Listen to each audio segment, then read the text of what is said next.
Sa gubat tumira sina Rama, Sita at Lakshmana nang patapon sila sa kaharian ng Ayodhya.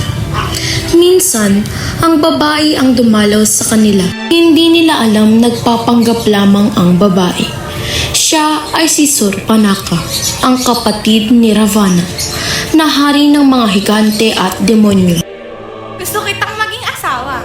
Sabi nito kay Rama. Hindi maaari. Sabi ni Rama. May asawa na ako.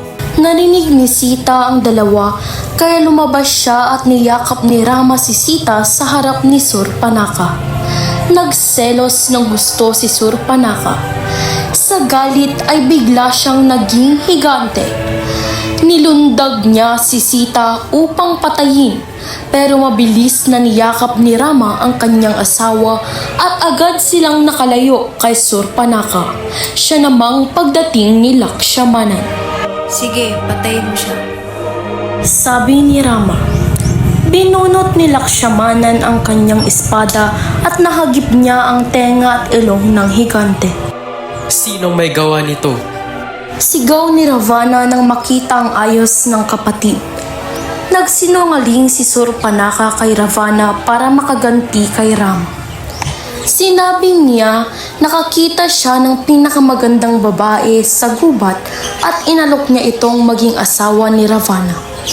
Pero tumanggi ang babae nang pilitin daw niya. Tinagpas ng isang prinsipe ang kanyang ilong at tenga. Tulungan mo ko, Ravana.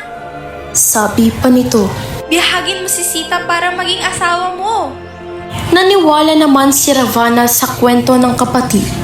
Pumayag siyang ipaghiganti ito. Pinatawag ni Ravana si Maritsa. May galing si Maritsa na mabago ang sarili.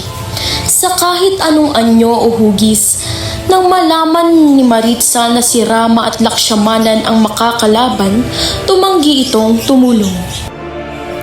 Kakampi nila ang mga Diyos. Sabi ni Maritsa.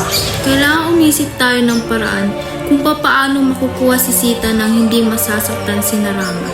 Nakumbinsi naman si Ravana kaya nag-isip sila ng patibong para maagaw nila si Sita. Isang umaga habang namimitas ng bulaklak, nakakita si Sita ng gintong usap.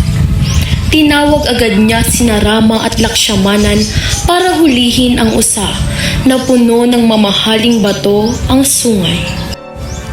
Baka higanti rin iyan. Paalala ni Lakshmanan. Dahil mahal na mahal ang asawa, kinuha ni Rama ang kanyang pana at buso.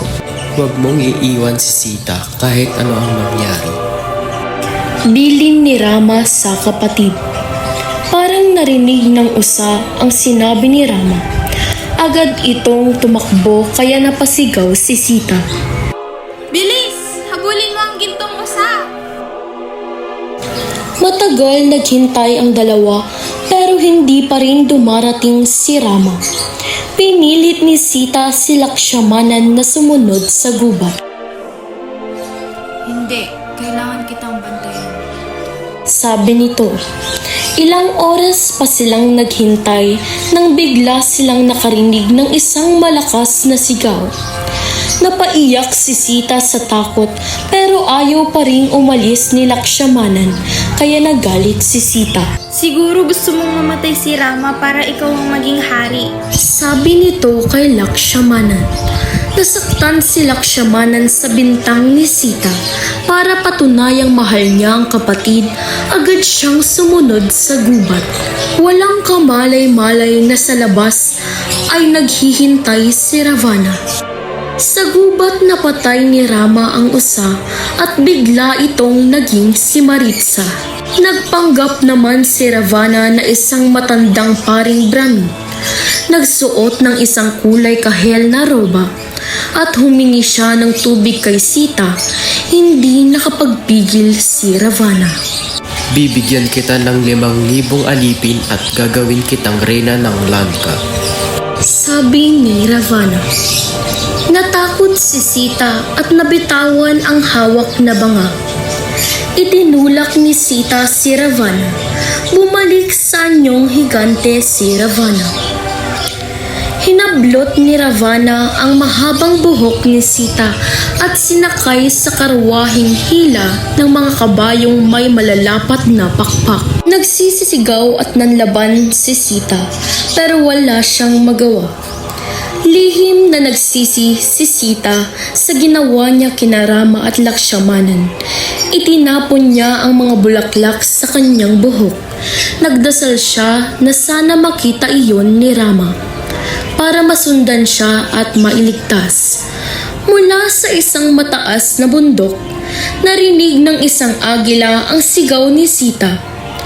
Hinabol ng ibon ang karwahe ni Ravana. Pinagtatatagan ni Ravana ang agila at duguan nitong pumagsak sa lupa. Pabalik na sina Rama at Lakshmana nang makita nila ang naghihingalong agila. Dinala ni Ravana ang asawa mo sa Lanka. Sabi nito bago ito mamatay. Sinunog ng magkapatid ang bangkay ng agila. Pagkatapos ay naghanda sila upang sundan ang hari ng mga higante sa Lanka. Dinala ni Ravana si Sita sa Lanka, ang kaharian ng mga higante at demonyo. Mahalin mo lang ako ay ibibigay ko sa iyo ang lahat ng kayamanan. Sabi ni Ravana, pero hindi niya napasuko si Sita. Hiningi ni Rama ang tulong ng hari ng mga unggoy para salakayin ang Lanka. Sa labanang naganap, maraming kawal na unggoy ang napatay pero mas maraming higante ang bumagsak na pugot ang ulo. Hinanap ni Rama si Ravana at silang dalawa ang naglaban. Matagal na naglaban sina Rama at Ravana hanggang sa mapatay ni Rama ang hari ng mga higante. Tumakas ang iba pang higante nang makita nilang patay ang kanilang pinuno. Umiiyak na tumakbo si Sita sa asawa. Nagyakap sila ng mahigpit at muling nagsama ng maligaya.